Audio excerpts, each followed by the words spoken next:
So hi, welcome to the info dump stream. This is the stream where we'll go through and try and teach you guys everything I know about, content creation and streaming and merch and how to make it actually profitable, how to work with companies, things like that. Michael says TikTok and OBS multi-streaming breaks constantly. It does. It pisses me off so much. Oh my God. Anyway, let's see. Lucas says, I love that the stream name is about the concept of streaming itself. So my question, how do you prevent this exact scenario from happening? Don't use fucking Stream Elements multi-streaming. I'll tell you that much. It sucks. It's a plugin that I use. I can actually walk you guys through all of my plugins. Plugins that I have for OBS are very minimal. I have exactly 2 of them. One is called Atum, I think it's like AITUM. And I use it to create a vertical version of my stream. So if you're watching this on TikTok right now, and if this were working and you would watch it on YouTube, mobile, it would look really nice because I used Atom to set it up and to make sure that it's got a vertical output as well, which stays up to date with what I'm doing on the desktop output. So if I were to switch scenes, you guys see it over on the desktop as expected, you have all my normal streams, and then it switches in synchronicity over on the other stream as well, the vertical stream. Nasser says, as a web developer, this is why you own your own platforms and pay me to run your servers. Yes. The fact that here's the thing, everything I do is incredibly cheap, and my God, does it show. Otter, hello. And Cash Cow said, Diana, holy shit, we've been together for 2 whole years. We're getting close to my longest relationship. Holy shit, that's amazing. Also, happy 2 years, Cash Cow. And thank you so much for the resub. It's lovely to have you. Lucas says, at least your camera zoom looked normal today. Take the wins where you can get them. Yeah, it is working. Holy shit, look at that. There's another thing with streaming, by the way. If you guys are ever curious on how to do like retention and make sure people actually stick around for your streams, having a stream deck it's kind of necessary. It's like one of those basic bitch things where you don't want to have to spend money on it, but it's like the first thing that you should buy that's not a camera and lighting. You can program your buttons to do all sorts of things, and the 3 that I love the most are what I call Void, Zoom 1, and Zoom 2, because these will make it so I can do punch zooms and almost like live retention editing on my streams. And I have those programmed not only to my stream deck, but also to buttons on my mouse. So I have Zoom 1 here, Zoom 2 here, and then the Void over here, which basically makes it so I don't have to actually reach over and visibly like press a different button. It just happens, and it looks like it takes no effort at all. Some people also use foot pedals for that sort of thing. So that's also an option. I don't like foot pedals as much though, because I feel like I would accidentally kick it, and if you have pets, that's also not great. FTD says we need Zoom 4. Oh God. Zoom 4 is just gonna be me going like this so you can really see every single fake freckle. We're not gonna do that though.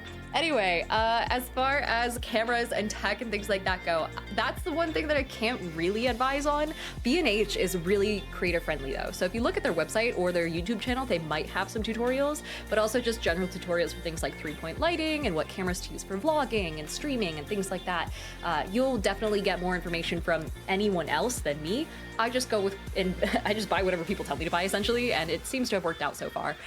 For my camera, I use the Sony, what is this? What are you? What is this? It's not showing me what it is. It's like the Z something Mark II, ZX, some such. It's like designed as a vlogging camera. It's super small, super lightweight, teeny battery life, but that's fine. I use a dummy battery, so it's permanently plugged into the wall and it doesn't go mobile, so I don't have to worry about that so much.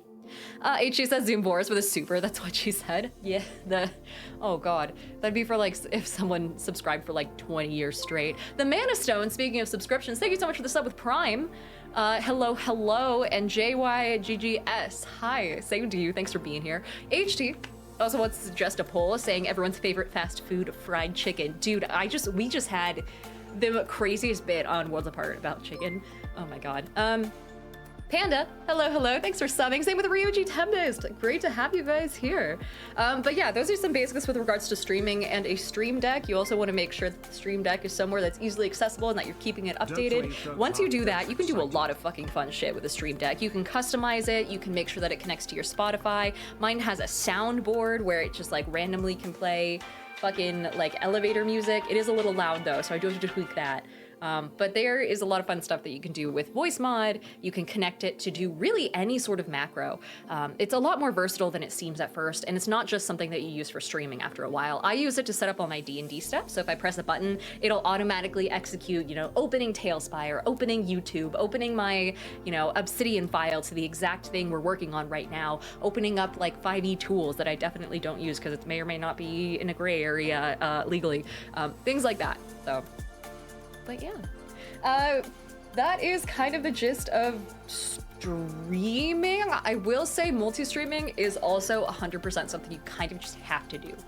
Multi-streaming is something, it's what I do. Of course, you just saw it break fucking at the beginning of this stream, but streaming to Twitch, YouTube, and TikTok at the same time helps a lot. Instagram, as far as I'm aware, doesn't have a sort of like a way to do Instagram live as well. But what I've seen people do is they'll prop up their phones, put it right next to their camera on a stand, and then go live on Instagram as well, and occasionally just check all 4 chats at once. That's the ideal way to do it. That would be perfect. But you can't get like fancy overlays on Instagram, at least not that I've discovered yet. Ideally though, you do want to go live on every single platform at once. Improv GM says, is Twitch cool with also streaming to YouTube at the same time? There was a time they weren't. You're right. So a little while ago, a requirement to be a partner on Twitch was that you couldn't multi-stream. They got rid of that requirement a long time ago. So now they're a lot nicer about it. Thank fucking God. I don't think I would be a Twitch streamer if they blocked multi-streaming. But the real reason that multi-streaming is so good is obviously it coagulates your audience. How do you love being coagulated, audience? It brings all your audience into one place, and also it makes sure that your audience on other platforms that doesn't know that you stream will get a heads up. So for example, I have 5 people watching on TikTok right now, hey yo, who might not even know that I stream normally. So in my TikTok live overlay, it says like, hey, go to Twitch to chat and things like that. And I try and funnel everyone over to Twitch because Twitch tends to be the most profitable, it tends to be the easiest to manage, and I like having more people in one chat versus another. So hello to everyone who's over on TikTok. It's lovely to have you. But yeah, that's the gist of multi-streaming. You always want to do it whenever possible. Strange Miniatures also says, lighting is such a good question because it's so insanely important. Yes, so Maddie knows a lot more about this than I do because she actually studied film.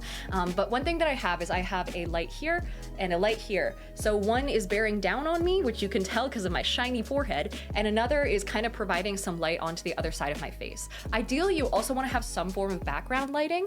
A lot of people will have colorful lights, so that's what those Razer lights there are for, and I also have some up in the corners of my office that kind of give you a little bit of a backdrop to work with, so it's not all dark, and it kind of helps you separate from the background a little bit, I believe.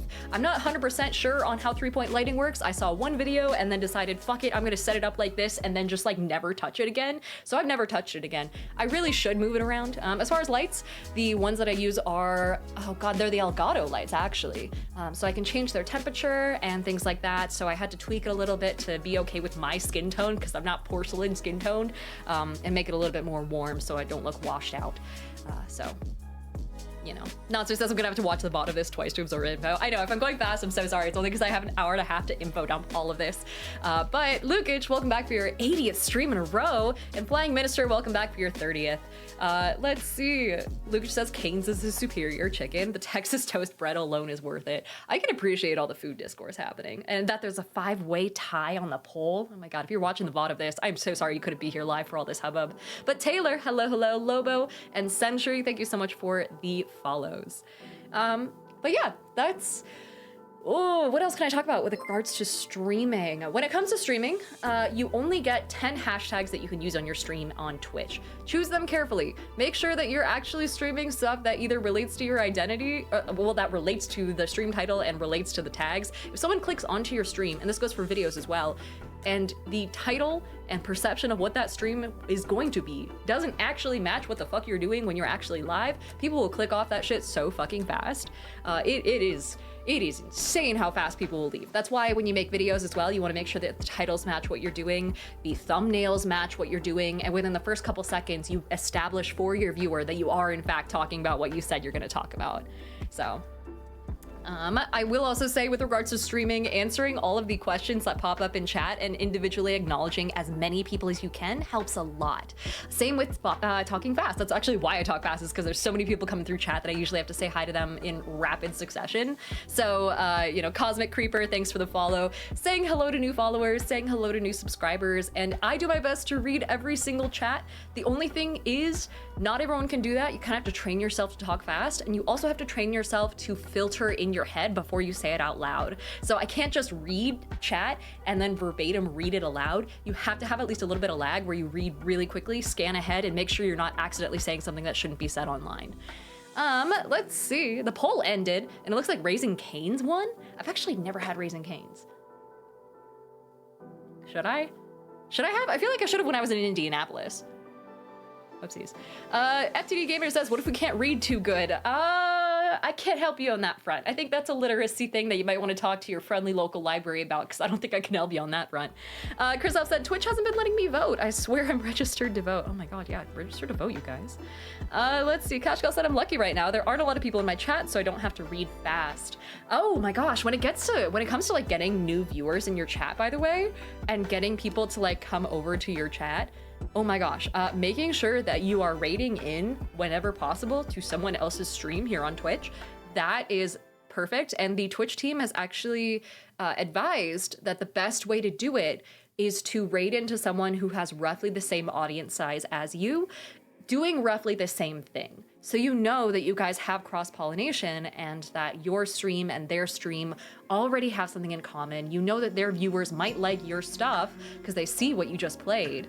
And yeah, things like that. So in general, 2 big tips: rate into someone who is doing roughly the same thing, and rate into someone who has roughly the same audience size. You don't want to shoot super high, but you also want to just like, you know, make genuine friends if you can.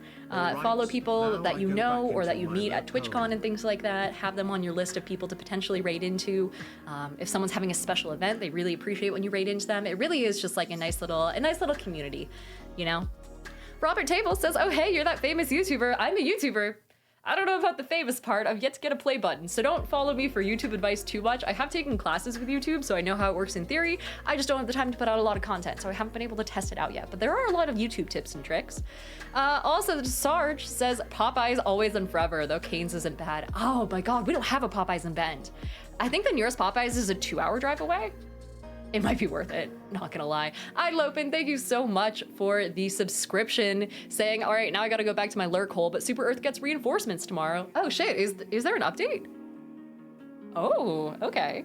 Also, Cashgirl said, wait, does this mean I need to start going to TwitchCon? No, I actually don't recommend TwitchCon unless you are rolling with a group of streamers and you guys are going for fun, and TwitchCon is like one of the least profitable, but most just like fun, relaxed cons for me, because it's not specific to my niche. I'm not gonna wander around and see a lot of tabletop gaming content or creators or people or, you know, other streamers, other businesses who work in tabletop gaming. So I just go for funsies because it's genuinely a really fun con. There are a lot of workshops that happen where you can sit in and take like an improv class, or you can, you know, go just, I guess, learn how to be a better streamer from other streamers. There's talks, there's workshops, there's things like that. I personally don't go to those because I feel like I'm like at just the point where that wouldn't be useful to me.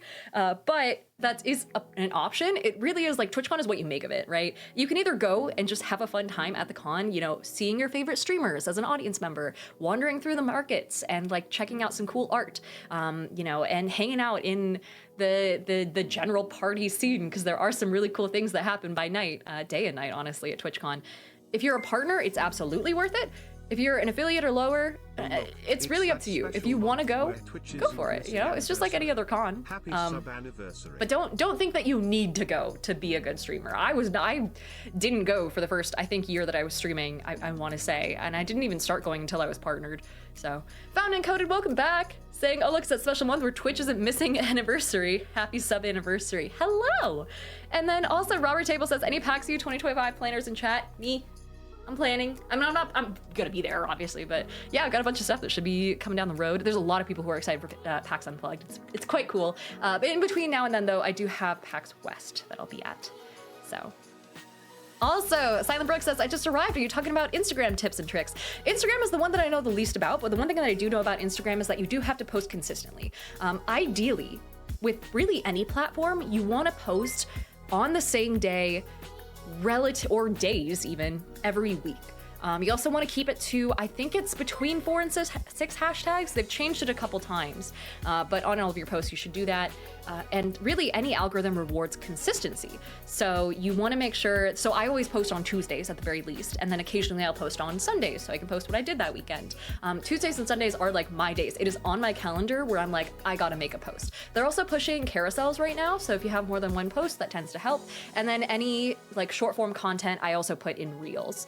The thing is, Instagram used to have this thing where if you had 100,000 followers, or however many would log in that day would see your content if you posted that day. So you had a very good consistency with your follower count and your viewership because anything that you posted would go on your followers' timeline because they're following you. That makes sense. Then they did the thing where they shifted to like a TikTok model where now you're just getting pushed content that the algorithm thinks you'll like, and it's not at all related to who you're following, which means if you're a creator, you're losing a lot of followers just based on the algorithm. So it's been a little iffy. It's not a thing that I expected Instagram to do as a platform, but that's, it sucks, but it's kind of the direction that content is going as more and more people are picking up on the model that TikTok put down. I will also say, across all platforms right now, no matter where you're posting, except for maybe YouTube, but especially if your platforms tend to cater to younger audiences, so that means TikTok especially, you're gonna see lower viewership within the next 2 months. That's because it's fall and people are going back to school. It's not a you thing, it's just straight up, we always see a dip around this time of year. We always see a little bit of a boost during some holidays though, when people are home and they just straight up don't have access to their normal like friends and they don't have access to the things that they normally do. And so they tend to like just scroll to avoid family or something like that, or while they have downtime while other people are cooking holiday dinners. So there are a lot of seasonal shifts with content creation that you will see. Don't panic, it's seasonal. So yeah, Robert Table says Eternal September, tale as old as time. Also, Otter says I try and cross-post on Instagram and TikTok, but all my stuff is way more popular on TikTok. Interesting, I haven't figured out the key to that yet. And I don't 100% know why that's a thing. Instagram is the only platform where I haven't taken classes in or done workshops in or anything like that. It's also because Meta is notoriously difficult to get any support from at all. Oh my god, if you ever get logged out of your fucking Instagram account, you're just doomed. You may as well just kiss it goodbye. There is no help. Bound and Coded says, sadly, it's straight out of Facebook's pre-TikTok playbook for business accounts, which is why businesses should not only have social media pages without real homepages. Yeah. You kind of have to have an anchor for your audience. iLopen says, my friend got the Twitch bag during the pandemic. The Twitch bag? Also, hi, allegedly, Macy. Soapbox Sofa says, if posting on an extra day for one random week here and there and it breaks your regular release schedule, does that extra content hurt you in the end? I don't have evidence to back it up. I would say no, though.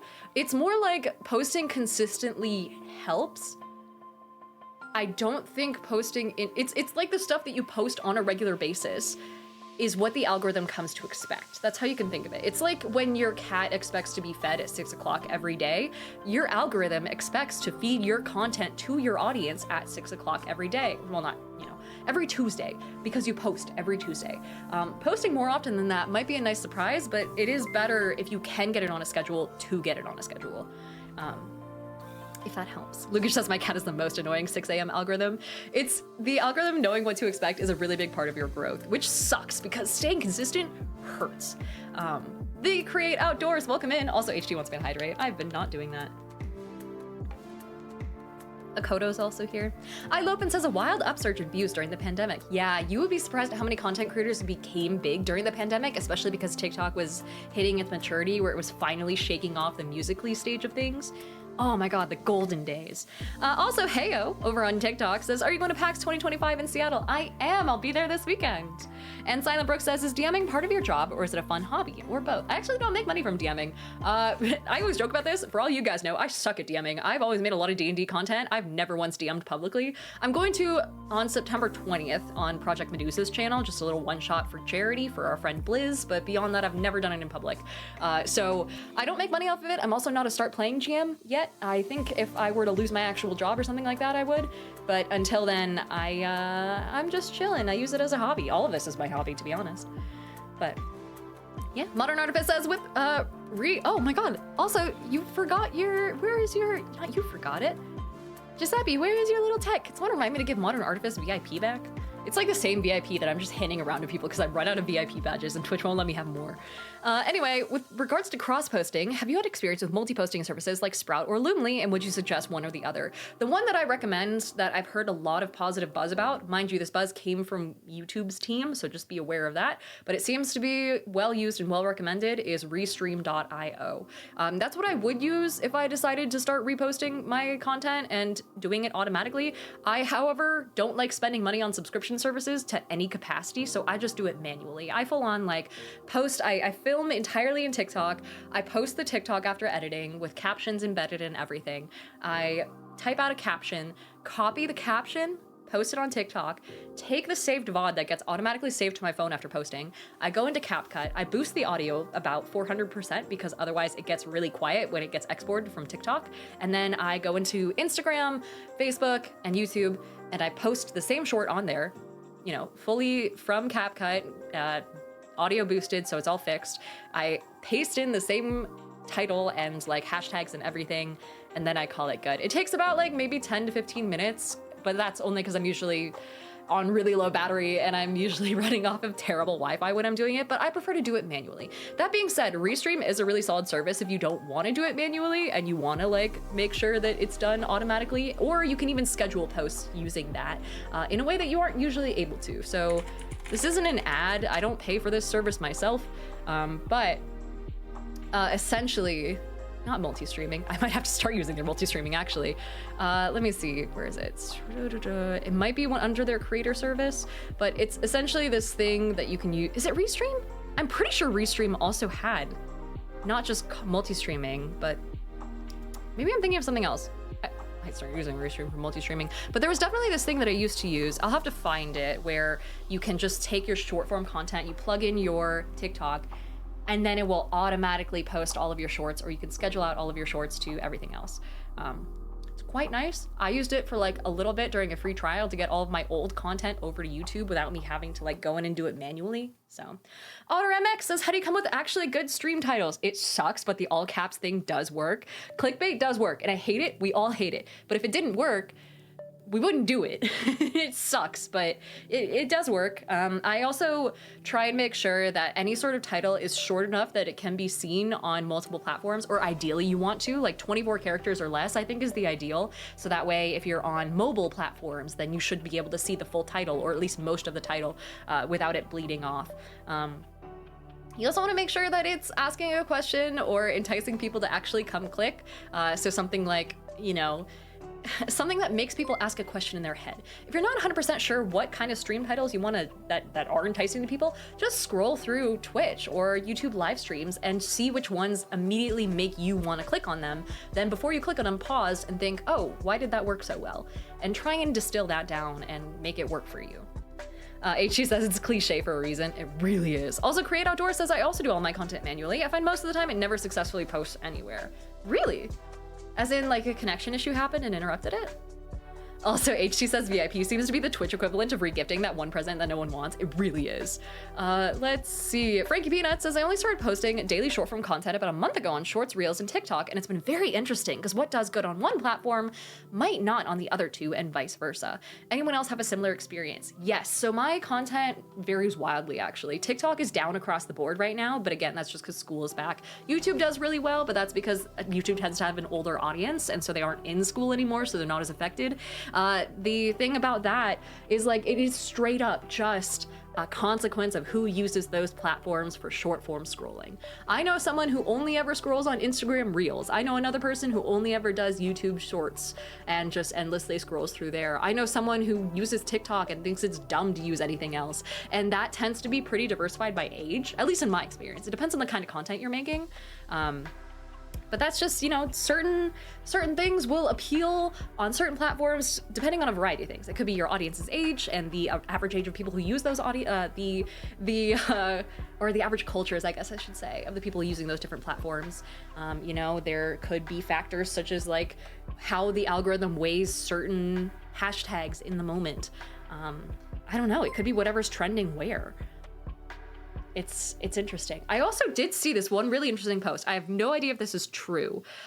Is that someone said that if they took 17 like bot accounts and they had them all post something covering the same topic with the same hashtags within a 3-minute period, and then from there on, TikTok's algorithm automatically weighed that topic as viral and trending, and then pushed out all other videos that were related to that topic, because it so quickly latched onto the concept of, oh my god, so many people are posting about this thing right now, this must be big, this must be big breaking news, and then it immediately boosted it. So that was an interesting thing. I haven't seen it actually, like, I mean, I guess you kind of see it with regards to like news and things like that. Anytime there's an assassination attempt or some such, then shit happens, and people, you know, even small people who have small followings can create a moment, you know, they can capitalize on the moment, create a joke about it, and then go viral. So the thing is, virality doesn't mean as much as it used to.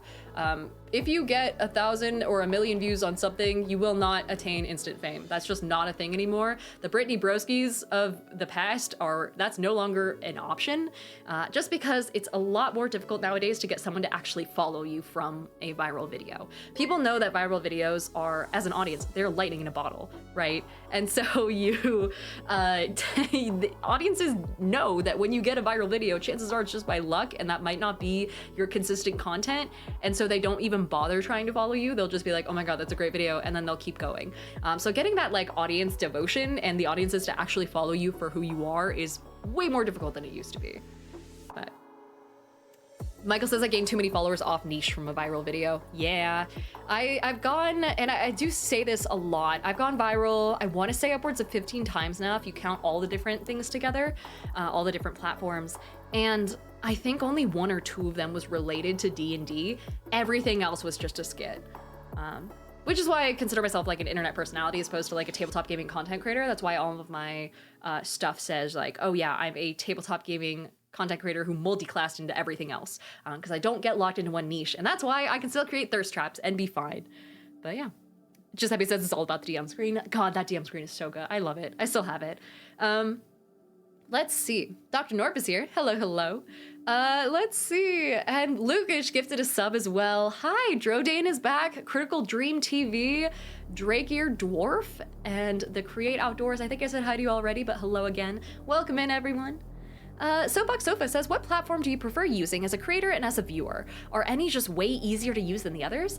As a creator, TikTok is the easiest to instantly film on because it has this thing where when you go into film, you can hold down the button and let go, and then hold it down again and let go. And basically, like, you don't have to, you can build one clip off of another and string a bunch of short clips together and do all your editing live. And it instantly, without having to go into the editing interface, you can delete the last clip you just made, do a reshoot, and then continue on. And it's just so much quicker than anything else. I haven't used Instagram's or Meta's edits yet. I don't really plan on it. I really like TikTok. TikTok's auto captions are also incredibly intuitive, so I use those to burn in captions to my short form content and then export it out to everywhere else. So everything that you see from me, basically, even YouTube videos nowadays, are filmed in TikTok and then exported.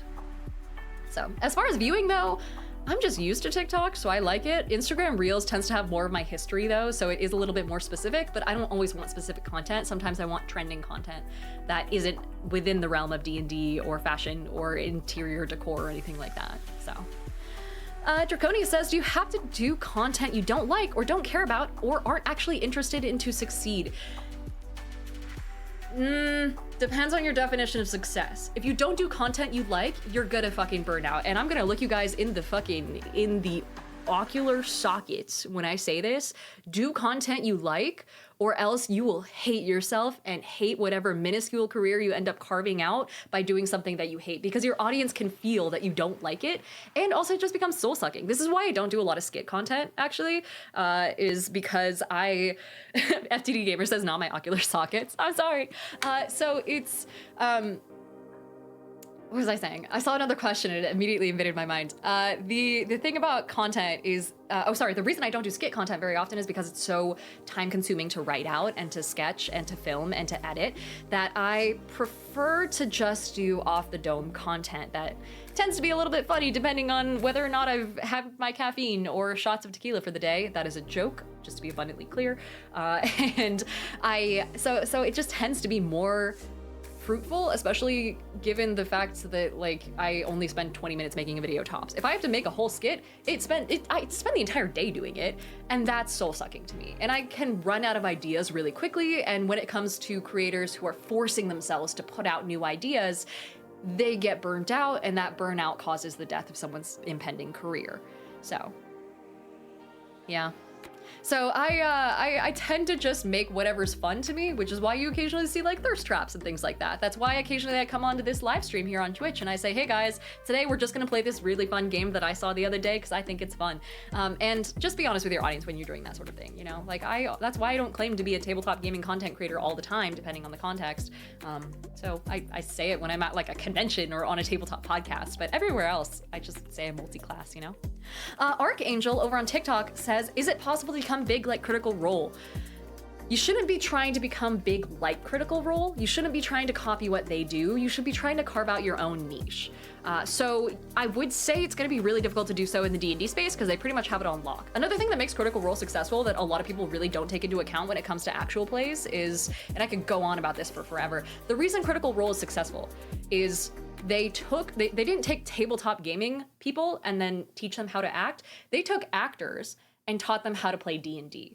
The reason that they have such compelling stories is because they have such good acting and they have good improv. They have improv skills that they've developed through their career that they then brought to the table. And that will make you a better player, but it also makes it more entertaining to watch.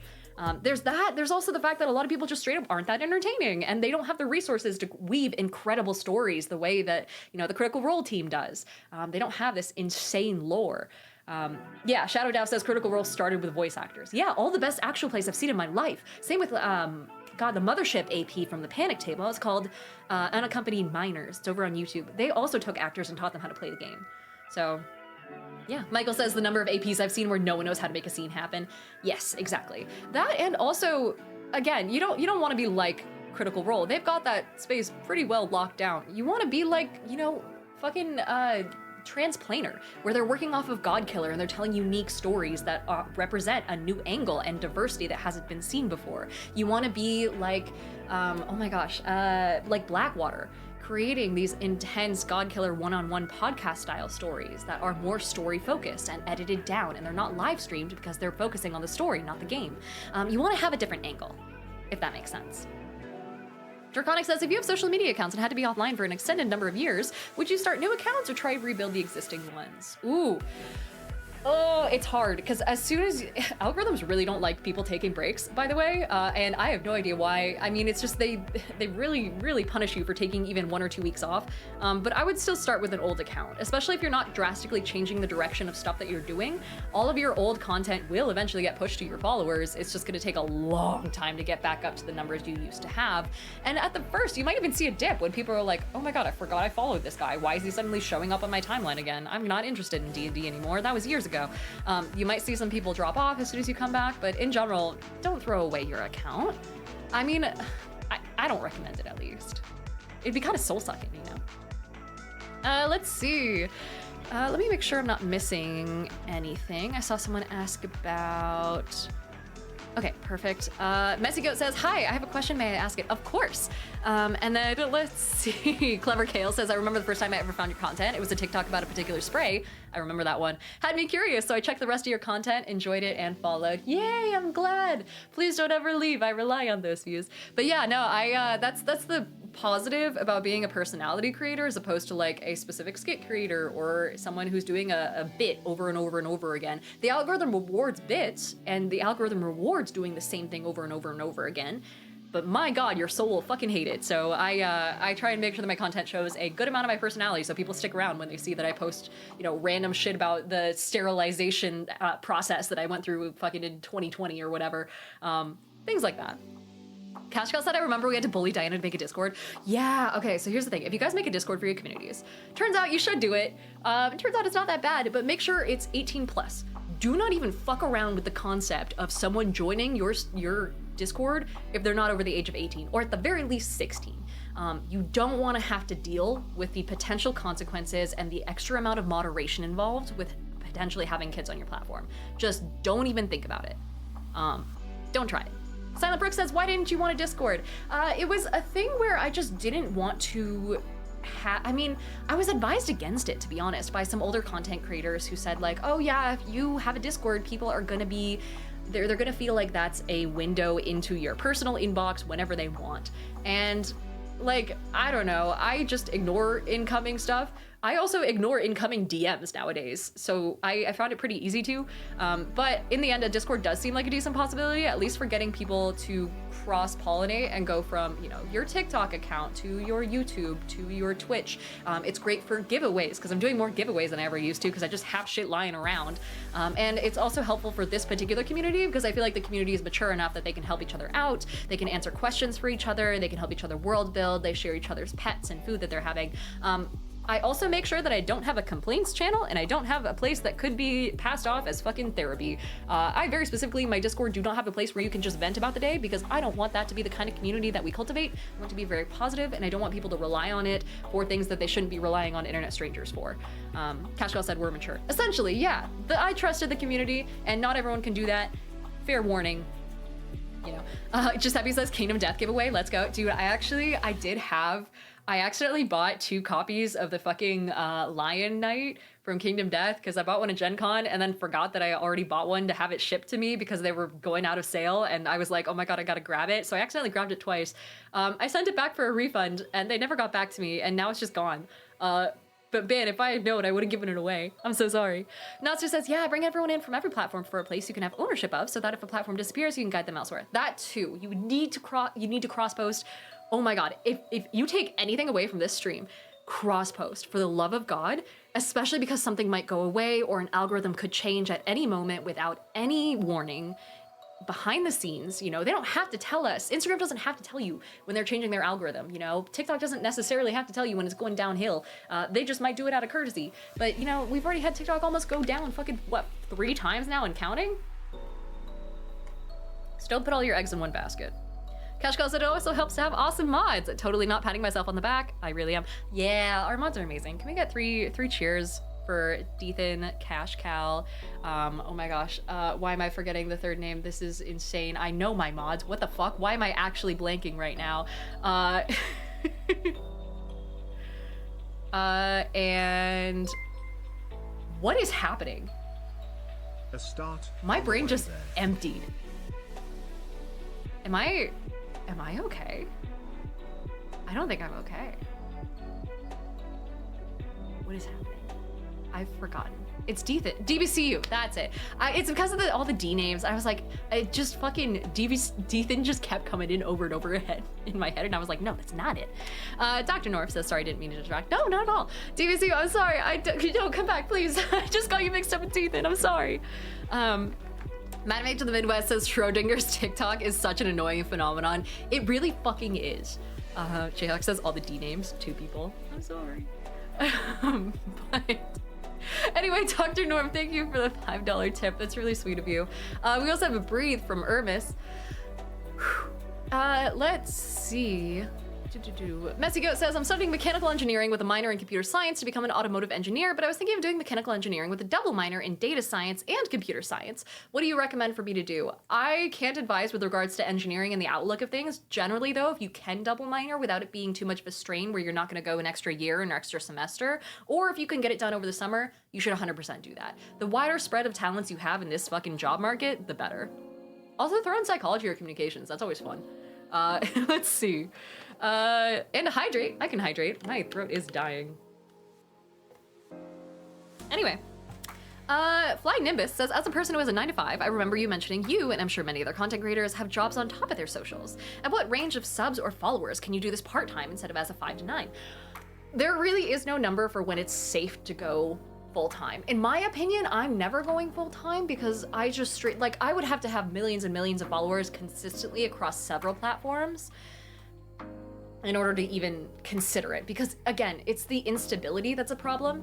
It's the fact that the platform itself really doesn't pay that much money unless you're consistently getting hundreds of thousands of views. The only content creator I know who's been able to successfully go full-time in the TTRPG space, for example, is Zach the Bold, because Zach's fucking killing it with every single skit, and he's like really consistent, and he does amazing work, and he doesn't deviate. So he's kind of playing to that algorithm thing where it's like the algorithm rewards consistency, and he's just really good at like marketing himself and all that. That being said, even then, the platform itself might not be able to pay your bills. Granted, that dude also lives in the Midwest right now, so he's not paying for LA rent or anything like that. But only to surmise. I have no idea what his financial situation is, but he is full-time, I know that much. Even then, the platform itself doesn't pay very much, so you have to also go into sponsorships, and you have to consistently get those sponsorship deals, and you have to value yourself in a way that makes it so you can do those sponsorship deals and still pay your bills. You also have to do other things such as merchandise. You have to have paid platforms like Patreons, or if you're on YouTube watching this later on, because I can't multi-stream because it's broken, then the memberships on YouTube help out with that sort of thing. A lot of us, especially in the TTRPG space, also do writing. They create their own supplements, their subclasses. We all stream as well. So like this stream right now is the only reason that I could even surmise to become a full-time content creator. And even then I'd have to stream 4 times more than what I am now in order to make it worth it, because streaming makes so much more money by comparison to short form content. There's just a lot of factors, and everyone really is juggling a lot of things at once in order to make it happen. The amount of content creators I've seen that go full-time and then eventually have to go back to their day jobs because, or like fall back to part-time straight up just because they can't make ends meet is insane. Most of them have roommates or they're married and they are splitting rent with someone as well. It is what it is, and it sucks. But I also want to be incredibly realistic about the fact that the full-time content creators you see are usually doing other things to make it work. So yeah. Giuseppe says literally why I've been a ghost online this past year. Yeah. Also, Tick2Tail, hi, says payout fluctuations really make it hard for a lot of people to go full-time in content creation. Bless those who made it so far. Streaming is really the easiest way to do it. If you do insist on going full-time, streaming is the way to go. It's got a lower barrier than becoming a full-time YouTuber or a full-time TikToker or Instagram person or anything like that. Like, it's monumentally easier to be a streamer. But again, it is still work. You have to put in your 8 hours, and you still have to just like be entertaining for the time that you're streaming and all that, so. Yeah.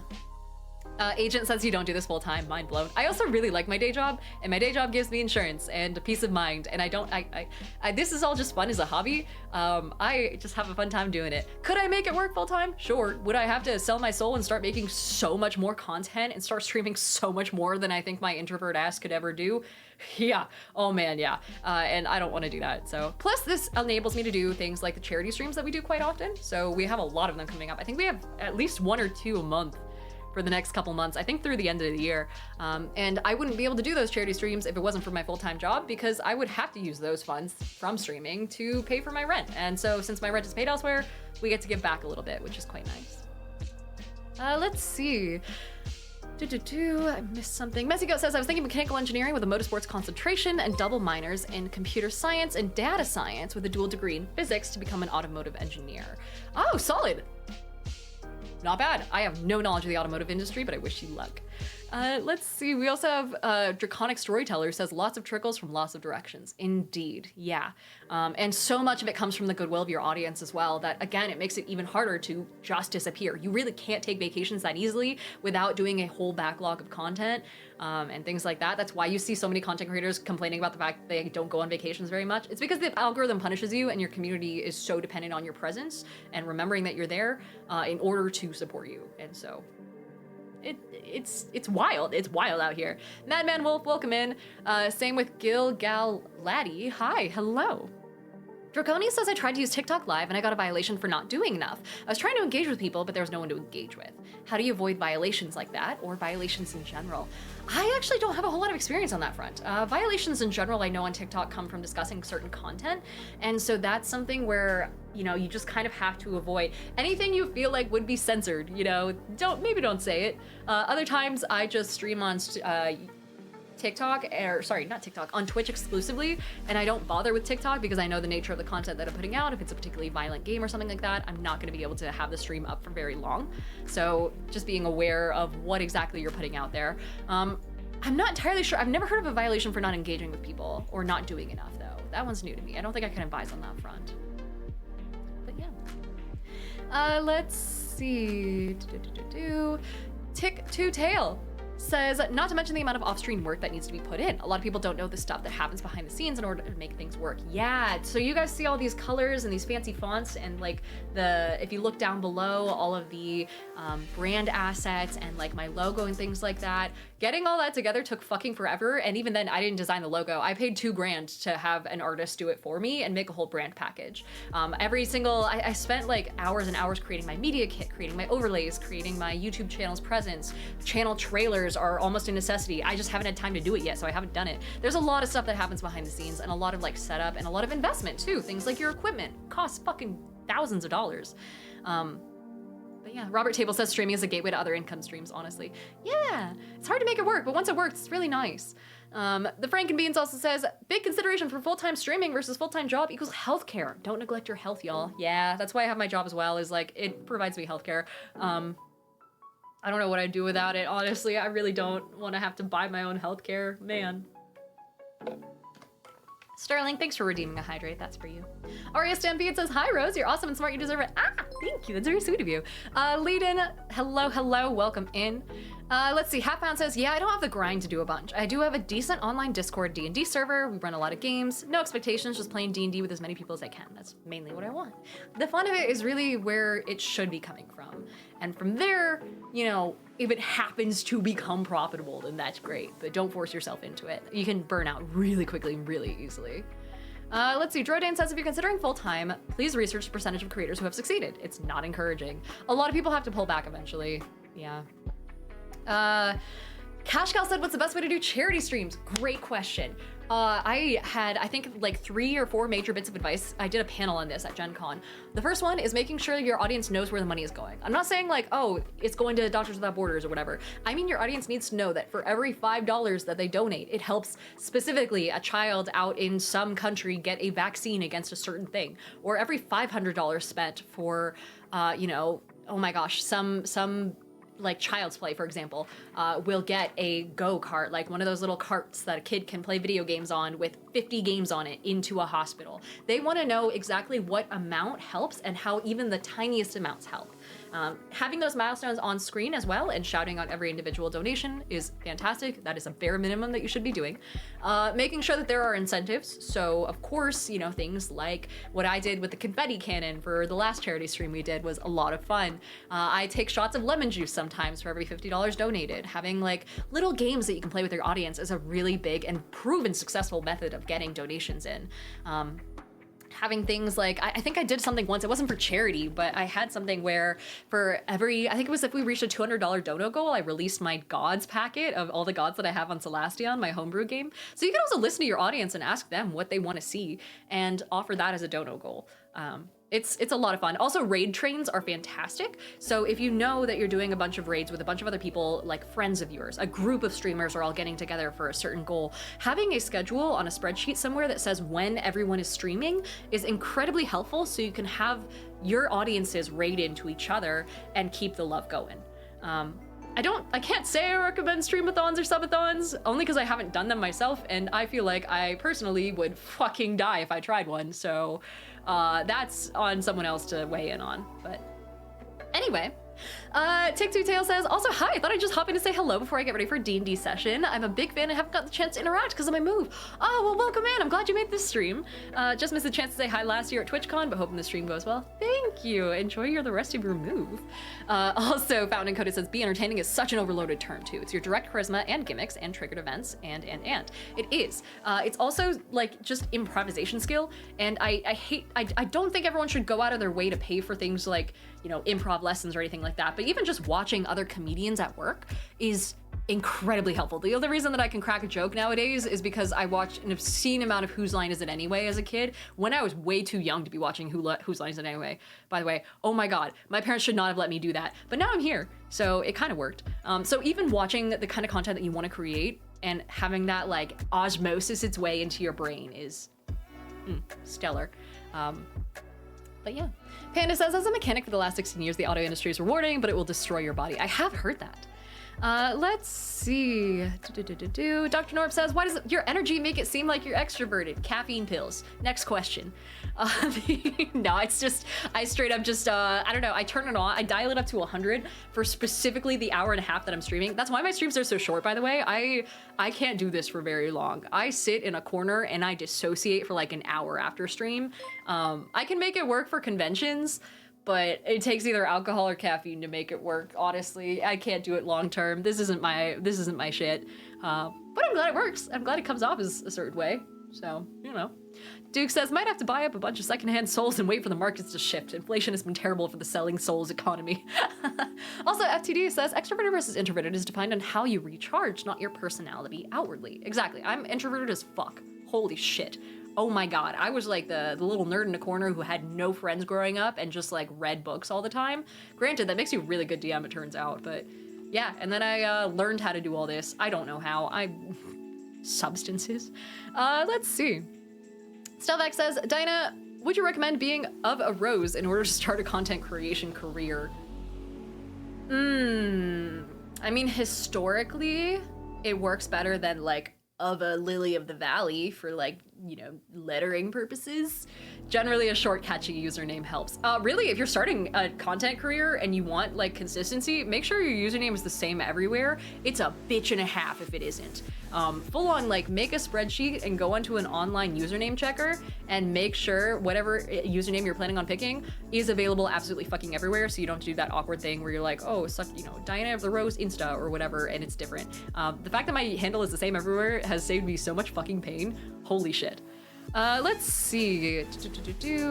I'm just going to skip down real fast. Palpatine's Fist, hello. Also Ryan, Andrew, and Regan, and Leiden, welcome in. Hello, hello. Thanks for being here. Endo Brian says, I'm not pretty enough or entertaining enough. That's why I grind at my job. Let me tell you something. I did not always look like this. I learned how to do makeup through fucking grueling, horrific trial and error. Emphasis on error. Holy shit. Oh man, I learned how to do all this the hard way. And it's really something anyone can learn. Let's see. Sterling wants me to breathe. Also, Strange Miniature says, Twitch just let me know that you're streaming. Good job, Twitch. Oh no, I'm so sorry. Also, let's see. Cash Cow said, and I'm a god. That's right, I turned Cash Cow into a god for a certain donation once. And that is canon to my world now. So genuinely, like, some really cool story ideas came out of it. Let's see. FTD Gamer says, shots of lemonade. My heartburn could never. Shots of lemon juice.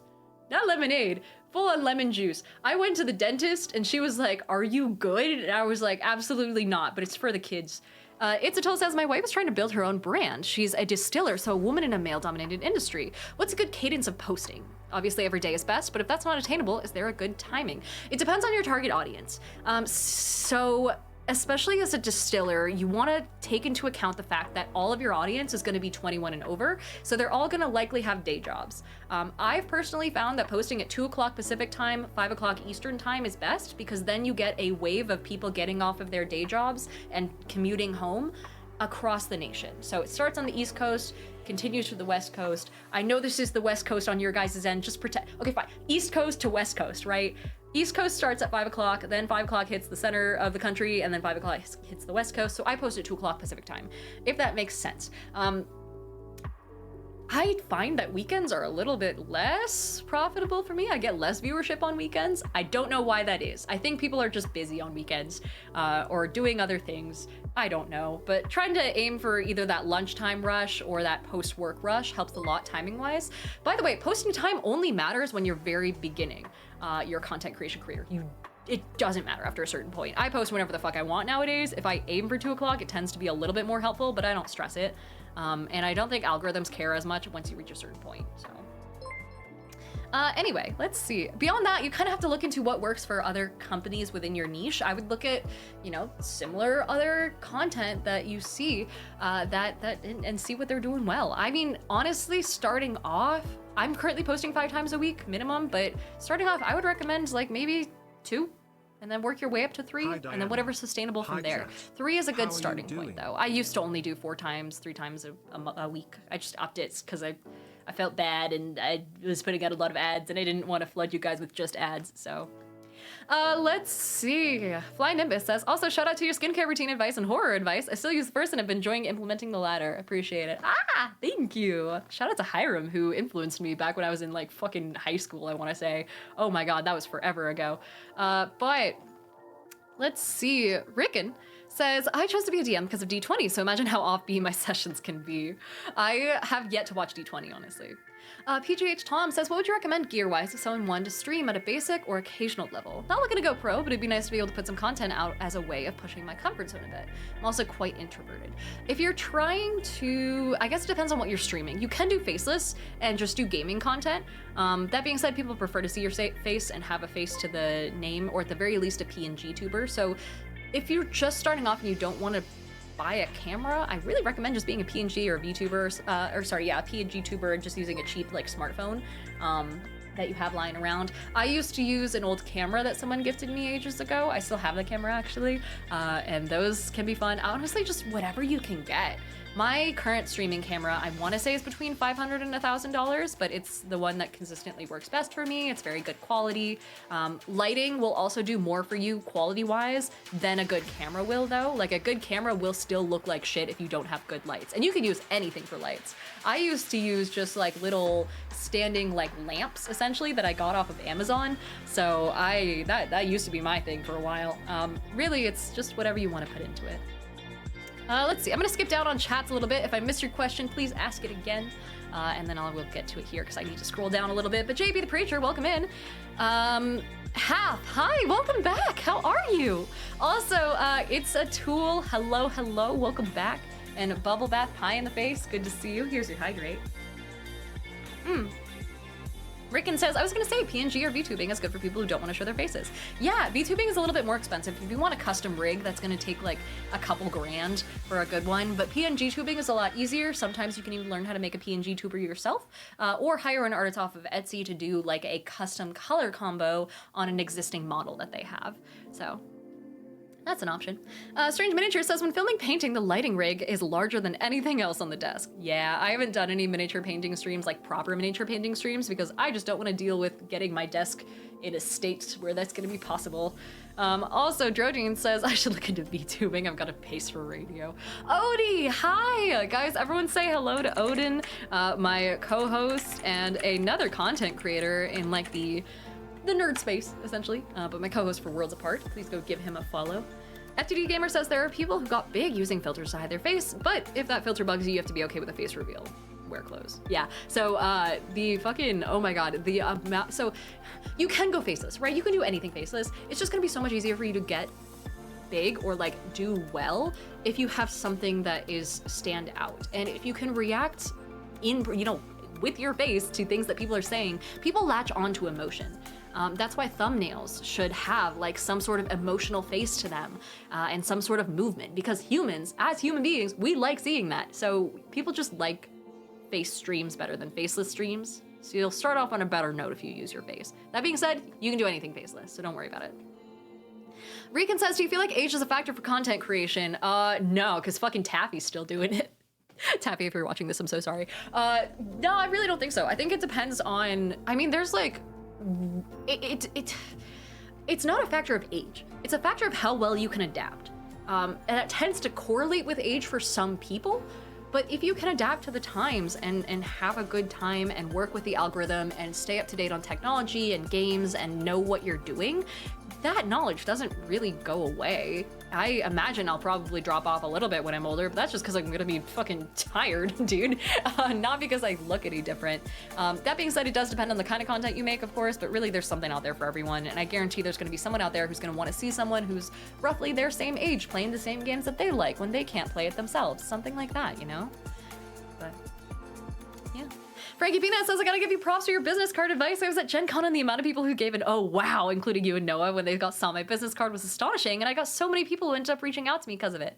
Gold foiling for the win. Yeah, if you guys want to talk business cards, that's a couple steps ahead, but make sure this isn't the one that doxes me. This is my business card. I've shown it off before, but it's I made it on Etsy, mind you. I just took a look at a bunch of really cool business cards that existed on Pinterest, and then I stole all of the best parts from all of them. So I have this nice border, having gold or silver foil, which you can do through Moo, M-O-O is the website, having rounded corners, a velvety finish, a thicker feel. This is like, every time I talk about my business card, I get a lot of links to that one scene from fucking, God, what is it? American Psycho, I think it is. I've never seen it. Yeah, that's it. Jordan says started to feel a teeny bit like American Psycho, but it works. You can also see like this really subtle like leaf pattern, which you can only see in certain lightings. The QR code is one that leads to my link tree, I believe, but also my contact info. And I have two versions of this. One just has my forward-facing business email address. There's another one that has my phone number on it. Obviously, I don't give that one out to just everyone. I only give it to other industry professionals, but I have that as well. But yeah, definitely recommend. I'm making an updated version that actually has my brand logo and things like that, brand assets. So I'll do that when I run out of these. Let's see. Dr. North says I've gone digital with cards these days. What I find with digital cards is that people forget about them.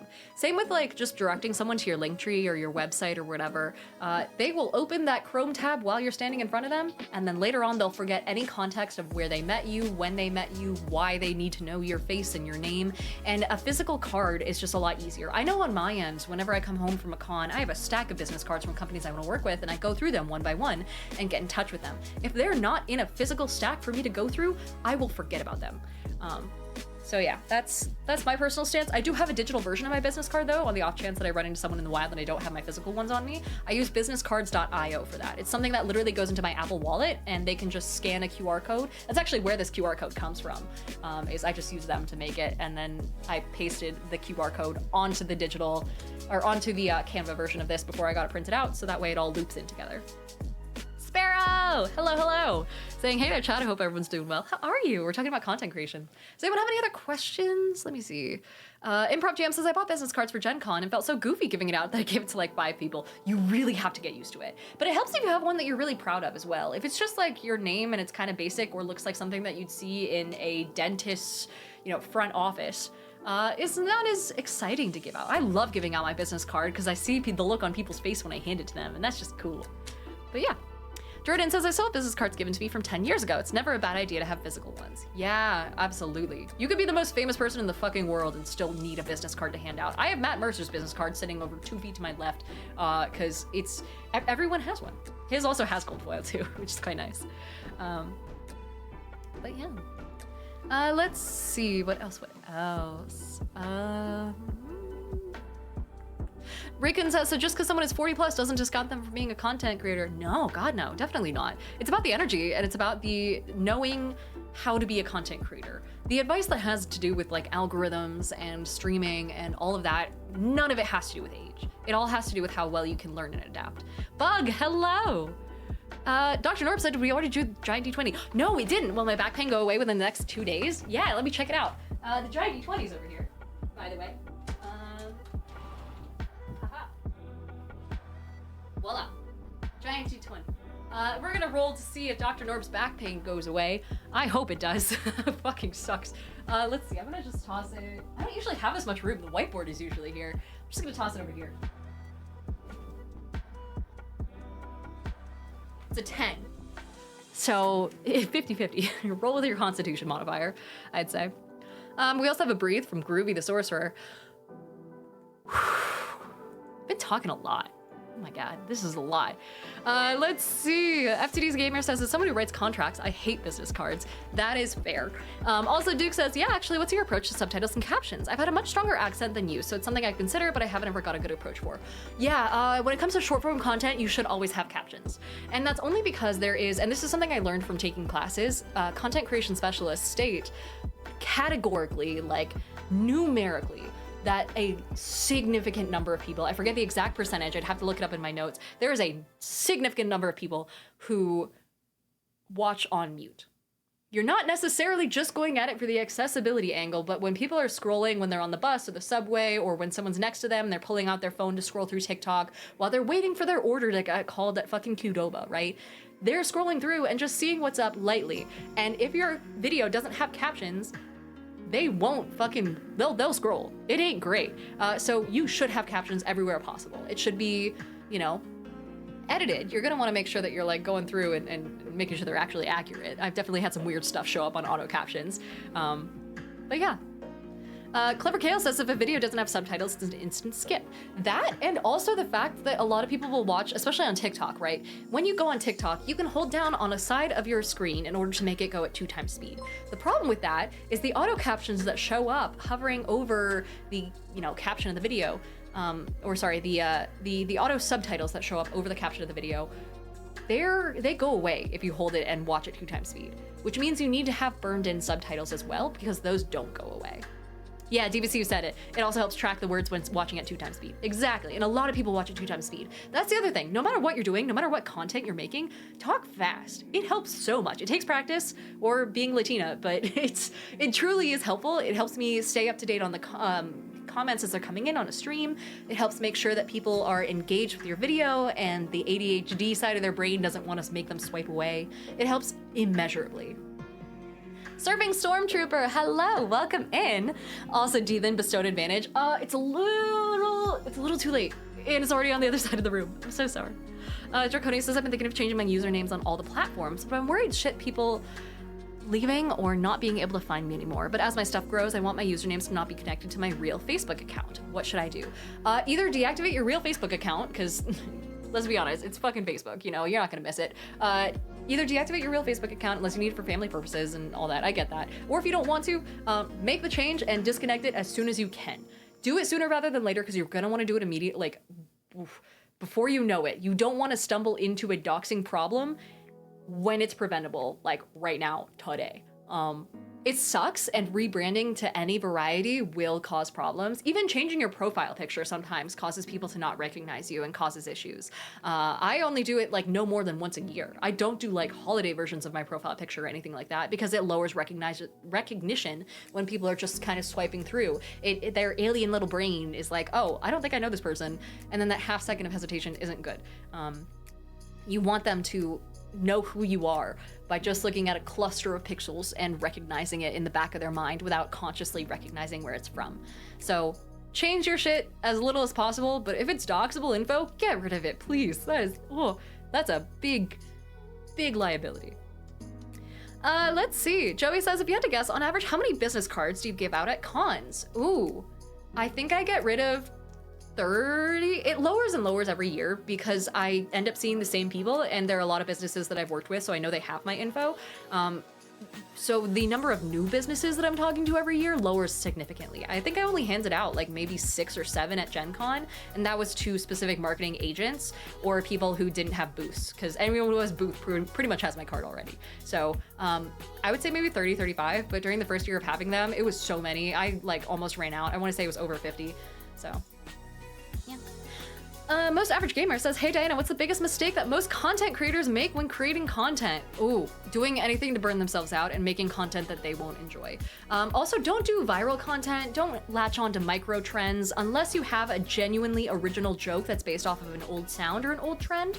That's good. That can be useful, especially if you're going for the comedy angle. But if you're just doing the same trend in the same way as someone else with no variations, fucking, it's soul sucking, and you're just doing it for views at that point. If you're just doing it for views, you're not doing it for the love of the game, you know?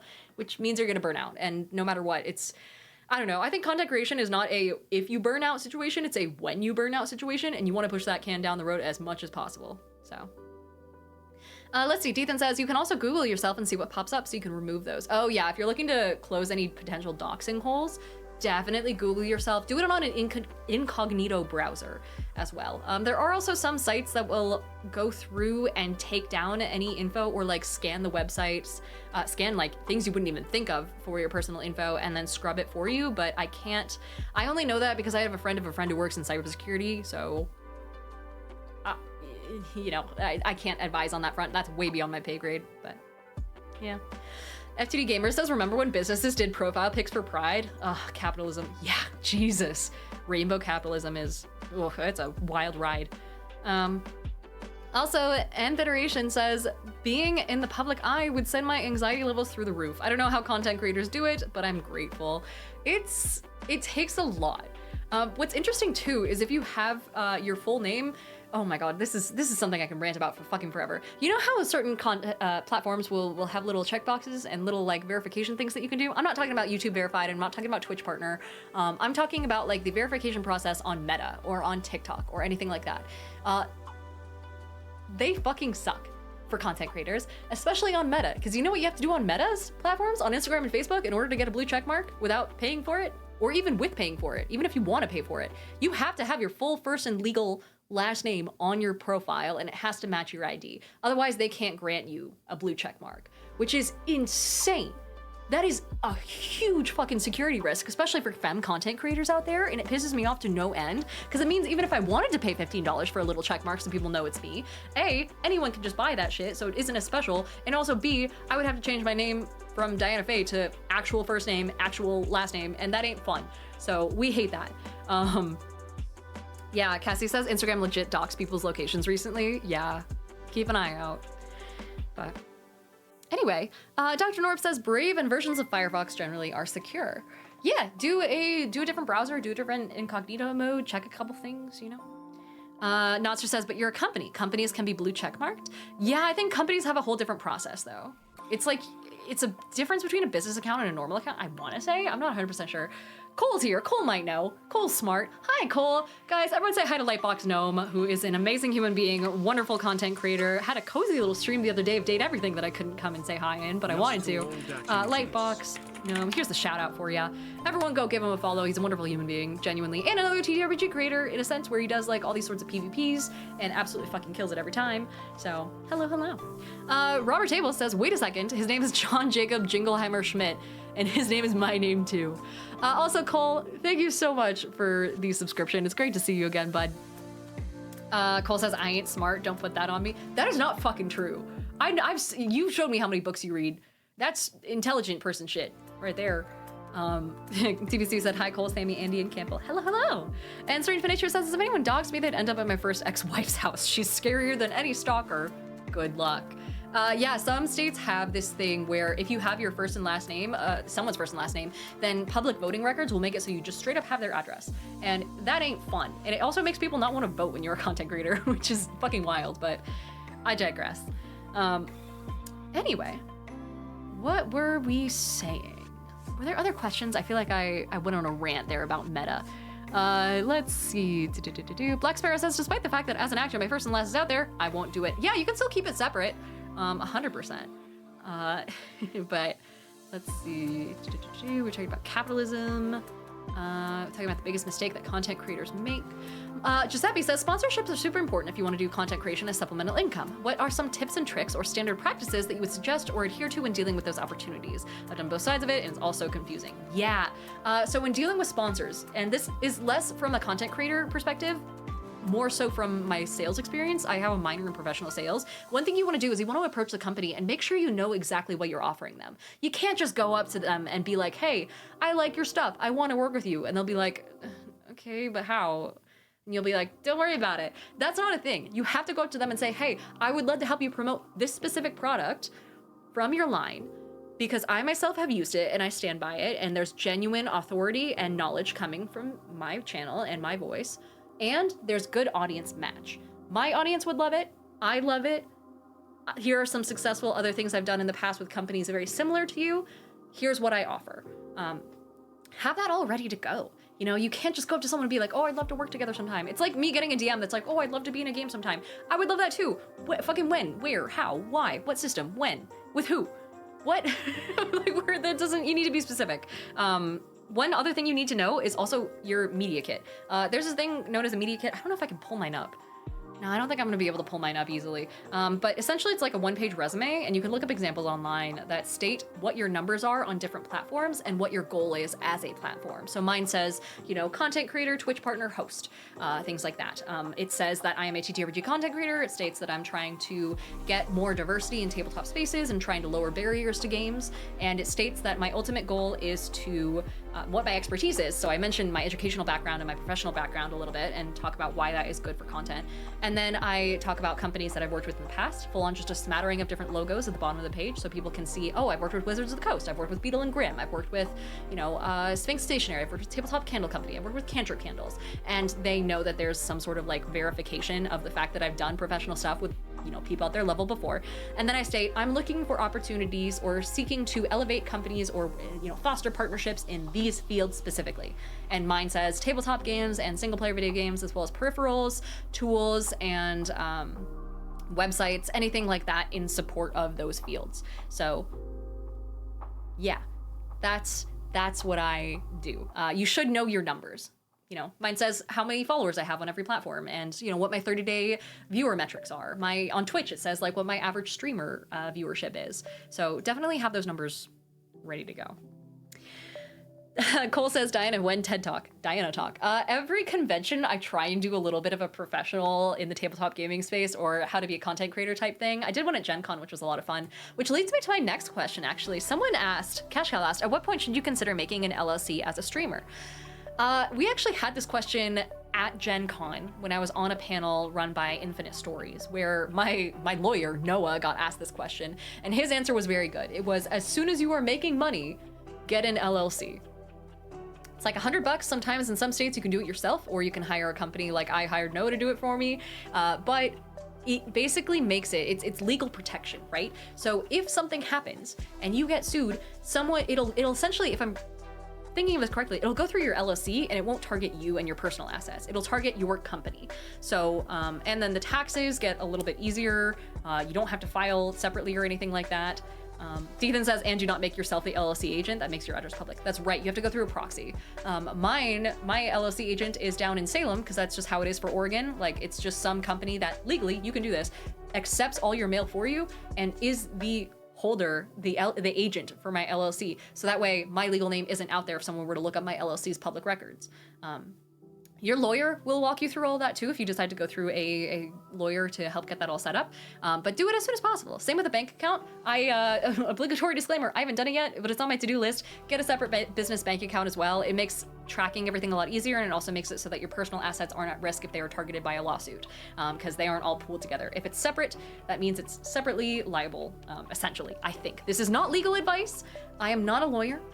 Go talk to an actual lawyer, but that's what my lawyer told me, allegedly. I'm gonna throw the word allegedly in there just for extra protection. Anyway, let's see. Oh, Recon says, what kind of numbers would be considered a bare minimum before it actually counts as semi-pro? It's not really about numbers. Anything is professional as long as you make money doing it. I was a professional scientist for a little bit. I was a professional, oh my God, basically everything. Giuseppe says Diana's not a lawyer, disclaimer. Yeah, yep. Also, Cash Cow's heading off. Have a good night, Cash Cow. Deethan says, if you get checks made out to you as an LLC, you can't put those in a private bank account. Yeah, you have to like pay yourself from the bank account, I believe, or some such thing. But if you do anything and you get paid for it, you're a professional. It's not really a numbers thing. I will also say with regards to streaming, I believe the current average of, I think the average is still 2, right? Where the average amount of viewers that any given live stream across the entirety of Twitch is 2 viewers. So if you have more than 2 viewers, congrats, you're doing great. You're doing better than the average. Keep that in mind. Let's see. What other questions did we have? Automix says, how would you approach another creator for a collab as someone without a bunch of experience? Make sure you have something to offer and that your guys' content would actually make sense for each other. You're not gonna go up to someone and do a collab with them if you know your audience isn't gonna be interested in their stuff and their audience wouldn't be interested in your stuff. You have to already be kind of doing the same thing and your audience has to expect it. So if I were to go and do a collab with, I did one with Run DMG, Ryan, and it got 1 million views because we did a little skit together and both of our audiences already had a lot of overlap in their interests, and so we knew like, oh shit, this is great for both of us. And that was also just fun. So keep that in mind. Bear in mind though, if you don't have a lot of overlap, then your audience might just not like it. I actually don't do a lot of collaborative streams nowadays, at least not on this channel, because I know you guys don't like that. You guys prefer it when I just chat with you directly and I don't have any distractions or third parties. So that's why I try and keep those sorts of streams to a minimum, because I've just learned that over time. It really just depends on you know, what your audience likes. Z Spaghetti Monster, welcome in, and Dylan H. Ford, hello, hello. Also, Citric, there's your breathe for you. Cole says, I've been a professional, lots of things, damn. Yeah, I was a professional, oh my God, what was I? I guess I was only a volunteer zookeeper, but I was definitely professional scientist, a professional frog scientist, professional animal behavior scientist for a bit. Yeah. Strange Miniature says, I got paid to alpha test Elder Scrolls Online, so I'm a professional gamer. You're a professional game tester, in a sense. This is not, again, not legal advice, but in my humble opinion, as soon as you get paid to do something with relative consistency, or with a decent name behind you, then yeah, you're professional. Congrats. Hi, Outdoors. Hello, hello. Let's see. Drodane says, making a business bank account is shockingly easy with most banks. Took less than 15 minutes at my bank, I think. My bank doesn't have them. I have USAA. Fun tip, if any of you guys have USAA, they don't allow business bank accounts, they just don't have them, so I have to go to a whole separate bank, so I'm gonna figure that out later at some point, probably before the new year. That'll make it easy. Lunar, hi, welcome back. And then Lucas says, I got back from my evening walk to catch the rest of stream. Yay, hell yeah. Regan says, I've done some art commissions, so I guess that works. I'll have to figure out my prices. Pricing is something I can't really help you guys with, only because my numbers are not going to be applicable to you, and I work with a lot of small businesses, and I intentionally undervalue myself only because it's not my full-time job, so I don't have to overvalue myself. And so a lot of small businesses I work with, I just work with them because I can and not to make money. So I tend to work on lower rates than I should. So don't come to me for advice on that. I can't help with that. Endoprian says, I'm a professional smartass. I typically am a smartass when on the clock. There you go. Let's see. Ancient Gamer Society is here saying, hello, Diana. I watch you on so many platforms. Your pure energy and enthusiasm has pushed me to be a better and more creative DM. Amazing. Dude, that's the other thing. If you create content, make sure your personality is actually showing. I know I said that a little bit towards the beginning of stream, but my God, if you are just doing skits all the time, or if you are doing sarcastic content, or you're doing like satire 100% of the time, or you're blatantly ripping off other people's posts, or you're doing content that you never talk in, that ain't good in the long run. Not only is it soul sucking because it doesn't feel like you, but also it doesn't give any of your content, your viewers or any potential sponsors any idea what your actual personality is. The most successful content creators I found in the long run have made their personality part of their content. And I will always tell people, please, please, please let people know what your personality is if you want to be in this space and, get asked to do cool shit, Dosen, hey, welcome in. Hello, hello. Cassie Rain says, I'm a professional silly goose. Brandon Lee Hunt says, Wells Fargo has a relatively easy business account setup process, and they were great when I set mine up for my video production business. Oh, good to know. Also, Attack on Camille says, Diana, you made me purchase those frosted glass dice, and they are my favorite. Thank you. That is all. Dude, oh my God, the K9 frosted glass dice, I love those so much. They are legit some of my favorite dice ever. Holy fuck, they're so nice. Notster says, last try to get secrets about actual plays into this stream. Do y'all get fed information or told to prepare spells, etc.? Yes. Oh shit, have I not told you guys that? Yeah, actual plays are not 100% improvised. I mean, they are 100% improvised in that, like, we are told that, how do I put this? There's entire panels about this. I could go on for an hour and a half about actual play specifically, but if you're in the actual play space, so you're playing D&D or Call of Cthulhu or Pathfinder or anything like that on camera, either on a stream or as a video recording, the DM usually has an idea where the story is going to go, and they're going to tell you what the story is going to do before you hop in and start recording and go live. Like Maddie, before the beginning of our sessions, goes and tells us, hey, by the end of this session, this is where we need to be. And then, she tells us, okay, I know you and you need to have a conversation, so we're going to dedicate some 20 minutes in the middle of the episode for you to do that at the first long rest. I'll give you time to do it. You can have your conversation naturally, but don't make it go longer than 20 minutes because we have a show to put on. So there's a lot of concepts behind that. Building a character for an actual play is also very different. You need to know where your character is going and what your story arc could potentially be. When I created Raimi for our current actual play, which is on Sundays on Madaloon's channel, by the way, I created Raimi and I said, okay, Maddie, this is my character. She starts off evil. She's a ball spawn. From there, here are 3 different directions that I see it going. It's in your hands now. And I let Maddie choose what potential outcomes she could have, and I let her pull the strings, but the whole way through, I still know vaguely, okay, she's gonna have a redemption arc, or, oh, this character in the party could have a really big impact on her if the things line up right. So creating characters, yeah, Incidental says it's like reality TV. It's produced but not scripted. Exactly. And if it wasn't like that, it would be really fucking boring. Let's be honest.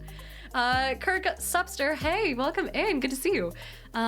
Let's see. Haver the Twillick says wanted to stop by for today's stream. Lots of good information. Yay! And if you guys missed earlier, I'm gonna be posting this on YouTube as well. So if you missed the first half of the stream and you want to know all the juicy info from the beginning and all the questions that were asked, I will have it posted over there. Or if you just need to listen to it at like fucking 0.5 speed, because they're talking really fucking fast, that happens a lot, then it'll be there as well.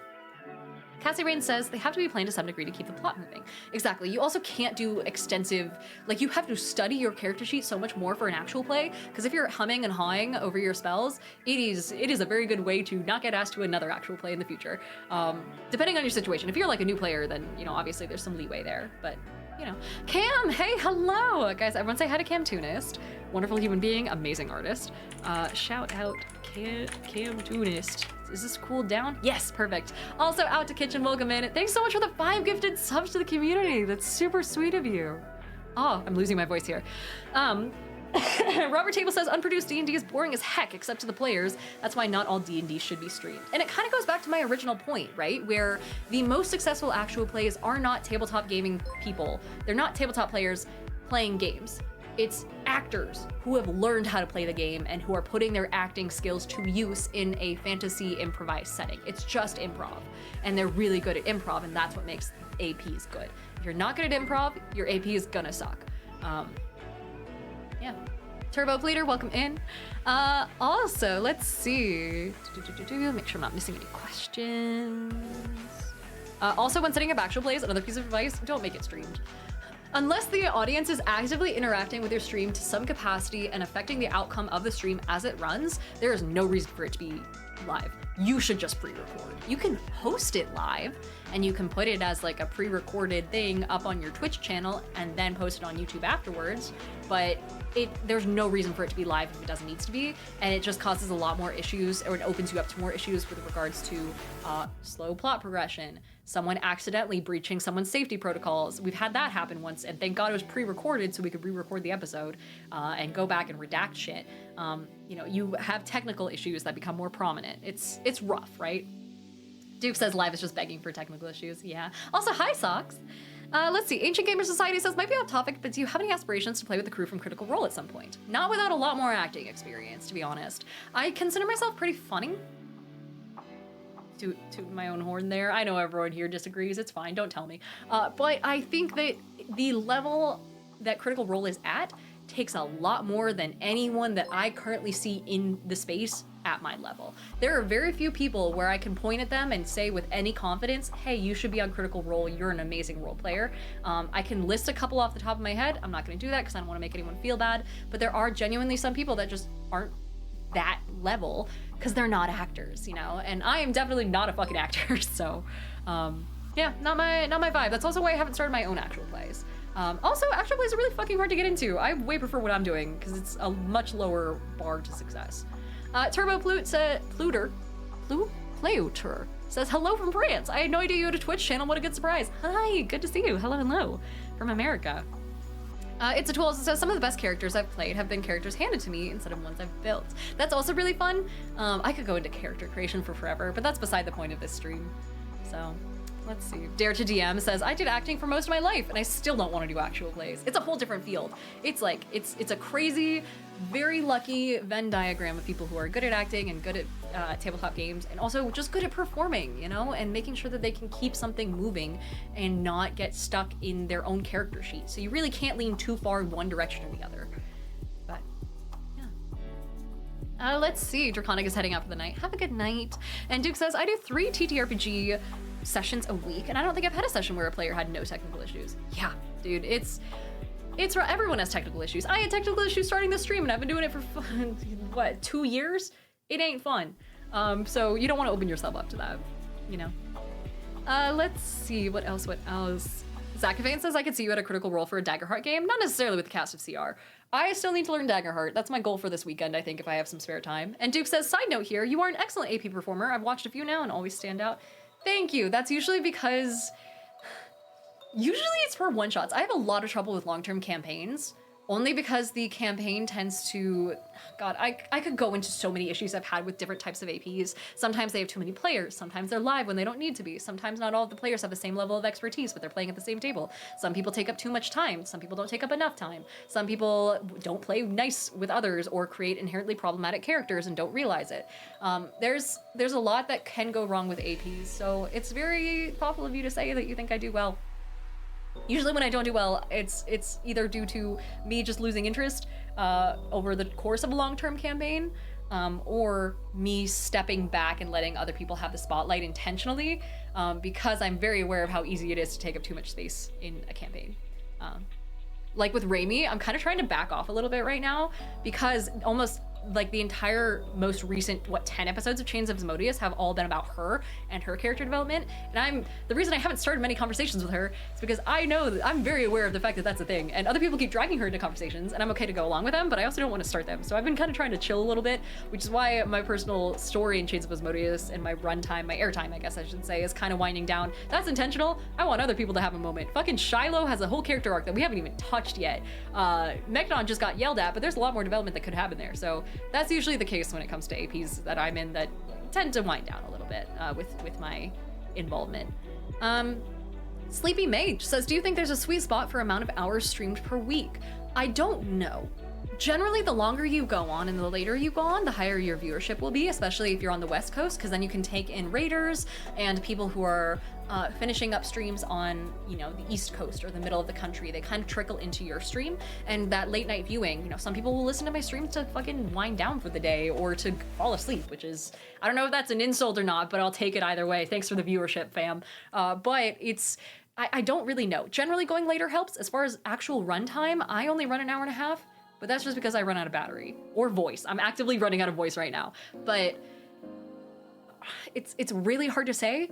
I think it depends on what kind of content you do. If you're doing video games, you kind of need to go for at least 3 or 4 hours, you know, because otherwise you don't progress that much.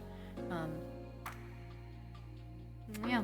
I don't know. The only thing is, if you're streaming, make sure it's consistent. Make sure the days of the week are consistent and that you have a set start and stop time in your schedule. So mine down there says Monday through Wednesday, 5 o'clock to 6:30 Pacific. I might go over that, but my audience knows and they can rely on me being there on a consistent schedule. Do not stream just ad hoc whenever you feel like it. It's not good for your audience. If you want steady audience growth, have steady streams. Desarge, hi, thanks so much for the sub. It's great to see you. Let's see. Modern Arpist says being dragged into main character syndrome. I know, and it's so cringe, and I hate it, but I'm like, I don't know. It's all that can be done, you know? Duke says, see, the thing to note that I've seen that Bear's mentioning is that I can tell you're good in part because I'm watching, but in part because of how all the other performers react. I actually never see anyone else's reactions, because usually when I'm monologuing or I describe like an attack or something like that, I just kind of like zone out. Otherwise I can't focus because I'm picturing it in my mind, and I'm really bad at improvising descriptions without being able to see it in my mind's eye, and I don't want to get distracted by their faces, so I usually don't see their reactions until afterwards, which is wild. If I could play blindfolded, I would. Genuinely. That's one thing I want to do as a DM at some point in my life. I think it would help a lot. The Lorlean says, I just had a session 0 for a new Daggerheart campaign for people that haven't interacted with the system at all, and it took roughly an hour to explain to them the baseline. So if you're experienced with D&D, it doesn't take much to understand Daggerheart. Yeah, that's what's nice, is D&D is so fucking crunchy that pretty much anything is easy after that. Also, Robert Table says, how in the hell do you get your hair to be colored that way? Honestly asking, that is amazing. I have a really good hairstylist who specializes in dual colors, so my hair is naturally really dark. You can kind of see the roots are a little bit, let me see here. The roots are a little bit darker, and then it glosses out and fades into that reddish tone. So this is my natural hair color. I dye my eyebrows to match the red as best I can and thin it out a little bit so it doesn't look as Latina, essentially. And then I have just a thin band, they call it a halo, usually, that goes all the way around to, I don't know if you're gonna be able to see, to the back of my head. The very back of my head has been bleached a lot, so we changed it to a slightly different color as opposed to just straight blonde. But yeah, we do blonde, we get it as icy as we can, and we redo it every about 6 months. I also used to have a lot bigger of a chunk of blonde. I thinned it out, so it's just, God, loudest car ever passing outside. Just a little thin bit here. Hi, Felix, hello, hello. Oh, and thanks for the breathe. Daydreamer, here's the hydrate as well. But the thing is, your hairstylist has to know how to do dual colors because you have to rinse it out a certain way, especially when you have blonde underneath red. Once red gets into your hair, it stains the shit out of it. You will not be able to get it back over to any other color.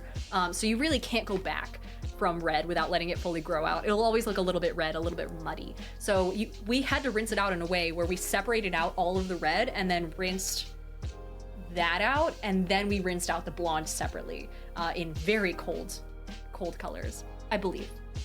Half-Rose says, what happened to the Twitch stream? It should still be up. I'm seeing it react. Try refreshing your page. I can't say that because I'm not in the stream, but you know. Also, let's see. Duke says, see, I can't see in my mind's eye. I'm aphantasic big time. Oh my god. I love Fantasia. I'm aphantasic big time, so I enjoy watching all the players' reactions because I can't see it anyway. That's kind of cool. I mean, it's always an interesting problem, you know? Let's see. Felix Dunewriter says, I've always thought about doing a TTRPG. Does the Song of Ice and Fire have a TTRPG? Oh, ooh. That is a good fucking question. The One Ring does. I imagine that a Game of Thrones style Song of Ice and Fire one is not far behind. I'd be very surprised if someone didn't make that happen, especially because the world is already so built out, but maybe it's just the rights haven't been sold yet. I Am For You says, I think it does. It does? Oh, shit. Okay. Solid. Also, Half-Rose says, I mean, the YouTube stream. Oh yeah, my multi-stream broke, but I'll have this up on YouTube later. So sorry about that. I will have to fix it tomorrow. But yeah, Strange Nature says, I've seen minis for it. Oh, solid. Also, hi, Obelisk. And Drodane says, it's literally called The Song of Ice and Fire. Ow, cool. Let's see. Wandering Wilder. Hello. Let's see if I missed any questions. And O'Brien says the only thing is it's hard to see your dice if you're blindfolded. I know, yeah. Also, let's see, what else? What am I missing?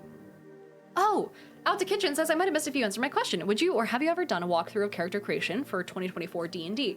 I haven't, but that's because so many other people have done it in YouTube already that I don't want to beat a horse to death. Beat a dead horse, whatever the saying is. I don't want to do either. The horse is fine. The horse is okay. The horse can live. But a lot of people have done tutorials like that already, and they did it like right out the fucking gate. And I'll leave that to like the big boy YouTubers, the big girl YouTubers, to do all those sorts of things. Otherwise, my main advice is to just go to your DM if you're brand new to the game and have them create the character for you. Go up to them and be like, hey, I really want to play a character who wields this type of magic. Let go of any concept of any sort of like classes or subclasses that you might want to be. Don't think about the mechanics. Just be like, oh, I want to play someone who has the ability to summon animals and does a really good job at fire magic as well. And then they'll put something together for you and have them do all the numbers because they're more experienced. Then they can walk you through what the anatomy of the sheet is afterwards. You can play a little bit. You can start to see how all the numbers work. And then the next time you build a character, you can do it yourself. So anyway, Dare to DM. Hello. Thanks for the follow. And then Turbo Pluter says, is there a license or universe that you think deserves a TTRPG that doesn't have one yet? Question for everyone. Ooh, what kind of TTRPG would I want to see? They have an Elder Scrolls tabletop game. So that would be one, only because I know the lore so incredibly well. I think a Tainted Grail TTRPG would be really cool, as would a Kingdom Death TTRPG. These are all just all my favorite horror games, to be honest. But those would be sick. Also, the minis already exist, which is great. FTD Gamer says a Catan live-action TTRPG. Oh my god. Anyway, I should probably head out. I am way over time, but it's been lovely chatting with you guys. If you have any further questions, leave them if you're watching this on YouTube, the later recording, leave them on the YouTube in the comment section and I'll do my best to get back to them. For those who are on TikTok right now, thank you so much for watching. I'm gonna head off. I love that you all swung by. That is super sweet of y'all, but I'll see you all tomorrow. Tomorrow at 5 o'clock Pacific time, we are gonna be doing a little bit of a special stream where we are gonna be prepping for PAX West and also just generally chatting about tabletops. We can go more into the concept of how to do an proper actual play, all sorts of fun stuff. So we will be doing that tomorrow. For right now, let me send you guys over to, who's on? Should we go talk to Concho again? He's still working on his partner push, so we could go talk to Concho. Who else is on? Yeah, let's join in on Concho, because he's been doing a partner push. For those who aren't aware, when you become a partner, you do have to have an average of 75 viewers for about a certain, I think it's like 6 out of 8 streams or something like that over the course of a month or two. So just going into his channel and keeping it open and then going off and doing your own thing in a separate tab works amazing. It helped him out a lot, especially as we approach TwitchCon. So as another Latina creator, we're gonna go support him and say hello. And also, he's just super funny, wonderful human being. So I will send you guys over that way. In the meantime, I will be back again tomorrow. Yeah, 5 o'clock Pacific. I'll see you there.